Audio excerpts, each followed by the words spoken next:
تعلیم دراصل ہے کیا؟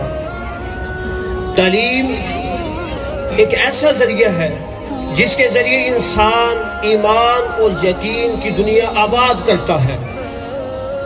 اور معزز سامعین، علم ہی وہ واحد ذریعہ ہے جس کے ذریعے بندہ خدا شناس ہو جاتا ہے اور صراط مستقیم سے منحرف ہوئے لوگوں کو سیدھا راستہ دکھاتا ہے، بروں کو اچھا، دشمن کو دوست، بیگانوں کو اپنا بناتا ہے. معزز سامعین، علم کی فضیلت اور عظمت، ترغیب و تاکید دین اسلام میں جس بلیغ و دل آواز انداز میں پائی جاتی ہے، اس کی نظیر، اس کی مثال ہمیں اور کہیں نہیں ملتی.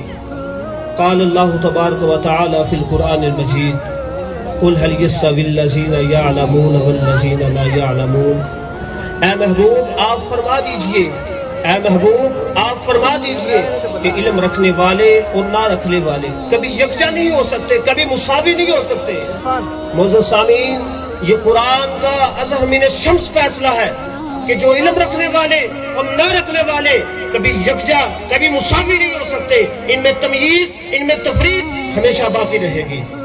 عزیزان محترم، حضور صلی اللہ علیہ وسلم نے فرمایا علم رکھنے والے کی فضیلت یہ ہے کہ جس طرح میری فضیلت تم میں سے ادنا شخص پر ہے،